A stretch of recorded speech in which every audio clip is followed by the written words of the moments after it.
Hello everyone. Hello everyone. आज हम discuss करेंगे एसएससी स्टेनोग्राफर्स का जो डिपार्टमेंट है जिसमें आपकी पोस्टिंग होती है एएफएचक्यू, जिसे हम मिनिस्ट्री ऑफ डिफेंस के नाम से भी जानते हैं, उसके बारे में कुछ डिटेल्स जो कि कुछ क्वेरीज़ हैं उनका डिटेल में मैं आंसर करना चाहूँगा इस वीडियो में। और बहुत से कैंडिडेट्स के मन में डाउट है कि वहाँ पर मोबाइल फ़ोन अलाउ होता है या नहीं होता, वहाँ की जो पोस्टिंग है वो लाइफ टाइम डेली होती है या फिर कुछ टाइम बाद अदर स्टेट्स में भेज दिया जाता है। और साथ ही साथ ऑल ओवर इंडिया तो पोस्टिंग नहीं है, वैकेंसीज़ कितनी हैं, इस तरह के कई सारे क्वेश्चंस मेरे कुछ सब्सक्राइबर्स ने पूछे मुझसे। तो मैंने सोचा कि इंडिविजुअली कमेंट में आंसर दे पाना थोड़ा मुश्किल हो पाएगा, इसलिए मैंने एक सेपरेट वीडियोस के लिए क्रिएट करने का सोचा। तो दोस्तों, इस वीडियो में उन सभी क्वेश्चंस का आंसर करूँगा, लेकिन अगर आप चैनल पर नए हो तो चैनल को सब्सक्राइब कर लेना और वीडियो हेल्पफुल लगती है तो उसे लाइक कर लेना। तो चलिए दोस्तों, मैं बताना स्टार्ट करूँगा अब एक एक पॉइंट पर। तो दोस्तों, सबसे पहला जो क्वेश्चन होता है किसी भी एस्पिरेंट का एएफएचक्यू ज्वाइन करने से पहले, वो सबसे बड़ा क्वेश्चन क्या है कि इसमें मोबाइल फ़ोन अलाउ है या नहीं। तो इसका सीधा सा आंसर है कि मोबाइल फ़ोन अलाउ नहीं है, क्योंकि आप एक ऐसे डिपार्टमेंट में जा रहे हैं जो कि पूरी कंट्री के डिफेंस मैनेजमेंट को मैनेज करता है, डिफेंस की प्लानिंग करता है, डिफेंस के जो भी काम है वो करता है। तो इसलिए आप ये बिल्कुल भूल जाइए कि आपको स्मार्टफ़ोन यूज़ करने दिया जाएगा एएफएचक्यू के अंदर। दूसरी बात, अगर आप गलती से लेकर के भी चले गए तो पहले ही एक वार्निंग है कि आपका जो फ़ोन है वो आपसे ले लिया जाएगा और आपको फॉर्मेट कर यानी कि आपका जो डाटा है वो सारा क्लियर करके तब आपको फ़ोन दिया जाएगा।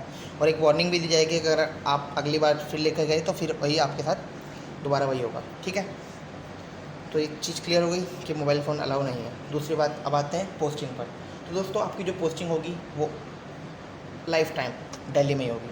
ठीक है, तो ये चीज़ आपके लिए एक अच्छी है अगर आप स्पेशली आप दिल्ली से हैं और नॉर्थ इंडिया से हैं, दिल्ली के आसपास के स्टेट से हैं। तो सबसे बड़ी बात क्या है कि आपको लाइफ टाइम पोस्टिंग दिल्ली मिल जाएगी। दूसरी बात, बहुत से कैंडिडेट्स के मन में ये भी डाउट है कि क्या कुछ सालों बाद जो उनकी पोस्टिंग है वो दिल्ली के बाहर तो नहीं कर दी जाएगी। तो दोस्तों, ऐसा कुछ भी नहीं है, आपकी लाइफ टाइम पोस्टिंग दिल्ली में ही रहने वाली है। तो इसको लेकर के निश्चिंत रहें, आपको दिल्ली से बाहर नहीं भेजा जाएगा। ठीक है, अब आते हैं वैकेंसीज़ पर। तो वैकेंसीज़ जो है दोस्तों, इस बार ग्रेड सी में 122 वैकेंसीज़ हैं और ग्रेड डी में 82 वैकेंसीज़ हैं। इट मीन्स 204 टोटल वैकेंसीज़ हैं, जो कि अगर आप पिछले कुछ सालों का कंपैरिजन करें तो बहुत ज़्यादा वैकेंसीज़ हैं इस बार अकेले एएफएचक्यू में। तो दोस्तों, मैं समझता हूँ जितने भी कैंडिडेट्स के अच्छे मार्क्स हैं उनको एएफएचक्यू मिल जाएगा। बट यही है, अगर आप मोबाइल फ़ोन के बिना रह सकते हैं तभी आप एएफएचक्यू को चूज़ करें, अदरवाइज़ नहीं।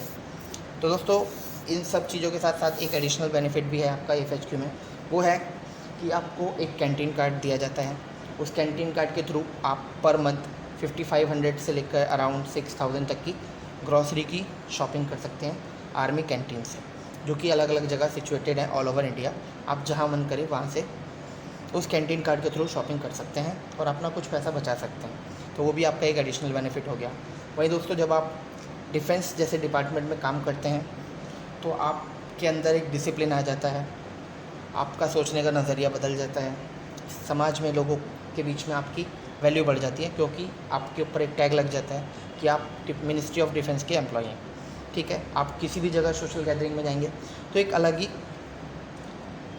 कहते हैं ना, एक अलग ही आपका रुतबा रहता है। ठीक है, वहीं उसके बाद हम एक बात और बताना चाहेंगे कि ऑफिसर्स को लेकर के भी काफ़ी ज़्यादा डाउट है बच्चों के मन में कि मतलब ऑफिसर्स का बिहेवियर कैसा होता है। तो दोस्तों, पहले बता देता हूँ, जो आर्मी ऑफिसर्स होते हैं वो टाइम को लेकर बहुत पंक्चुअल होते हैं। अगर आप ऑफिस लेट पहुँचते हैं तो जाहिर सी बात आपको डांट पड़ सकती है। ठीक है, दूसरी बात, वो काम को लेकर काफ़ी पंक्चुअल होते हैं, तो उनको काम में किसी प्रकार की ढील नहीं चाहिए होती। ठीक है, इस तरह की बातें पहले ही माइंड में रख के तब चलना ऑफिस ज्वाइन करने से पहले। ठीक है, और मैं पहले बता रहा हूँ, किसी भी तरह का जो इनडिसिप्लिन होगा वो वहाँ पर टॉलरेट नहीं होता। इसलिए पहले ही अगर आप डिसिप्लिन में रहना चाहते हैं, आप चाहते हैं कि आप डिसिप्लिन में रहें, तभी इस डिपार्टमेंट को ज्वाइन करें। ठीक है, और जैसा कि मैंने बताया कि ऑल ओवर इंडिया पोस्टिंग वाली बात, तो ऑल ओवर इंडिया पोस्टिंग इसमें नहीं होती। हाँ, इसी का एक डिपार्टमेंट और है जिसे हम सीजीडीए बोलते हैं, CGDA, controller general of defence accounts. जी हाँ दोस्तों, जो controller general of defence accounts है वो उसकी पोस्टिंग ऑल ओवर इंडिया होती है। एग्जैक्टली लास्ट वीडियो में जब मैंने सैलरी वाली वीडियो बनाई तो मैंने बताया कि मैं पोस्टेड हूँ मुंबई के अंदर। तो बहुत से लोगों ने कहा कि मिनिस्ट्री ऑफ डिफेंस की पोस्टिंग तो खाली दिल्ली में होती है। तो दोस्तों वो एक डाउट था आपका, वो क्लियर कर देता हूँ कि CGDA की पोस्टिंग ऑल ओवर इंडिया होती है, क्योंकि CGDA के अंदर दो तरह के ऑफिस आते हैं। एक आता है CDA जिसे हम कंट्रोलर डिफेंस अकाउंट बोलते हैं, दूसरा होता है प्रिंसिपल कंट्रोलर डिफेंस अकाउंट्स, ठीक है, जिसे हम PCDA बोलते हैं। तो ये ऑल ओवर इंडिया इसके ऑफिस हैं, तो इसलिए आपको ऑल ओवर इंडिया पोस्टिंग मिल सकती है, वो भी रैंडमली आपकी रैंक के अनुसार आपको पोस्टिंग मिल सकती है। तो इस चीज़ के लिए भी आप तैयार रहें। अगर आप CGDA को भी प्रेफरेंस फॉर्म में डालना चाहते हैं तो आप डाल सकते हैं। इस बार दिल्ली में भी अच्छी खासी वैकेंसीज है CGDA की, तो अगर आपकी रैंक अच्छी रहती है तो आपको दिल्ली भी मिल सकता है। तो चलिए दोस्तों, मैं समझता हूँ ये वीडियो आपके लिए काफ़ी हेल्पफुल रहने वाली है। अगर ये वीडियो आपको हेल्पफुल लगती है तो लाइक कर लेना, चैनल हेल्पफुल लगता है तो सब्सक्राइब कर लेना, और अपने दोस्तों को भी बोल देना कि भाई सब्सक्राइब कर लो। कई सारी इन्फॉर्मेशन आपको इस चैनल पे मिलेगी। और हाँ, ये भी बताना चाहूँगा कि इस पे कट ऑफ की भी वीडियोस पड़ी हुई है, आप जाके देख सकते हैं। रेफरेंस फॉर्म कब आएगा उससे रिलेटेड भी वीडियो इस चैनल पे आपको मिल जाएगी। तो चलिए दोस्तों, मैं समझता हूँ इतनी इन्फॉर्मेशन आज के लिए काफ़ी होगी। अब फिर मिलूँगा एक नई वीडियो के साथ, तब तक के लिए बाय बाय, टेक केयर।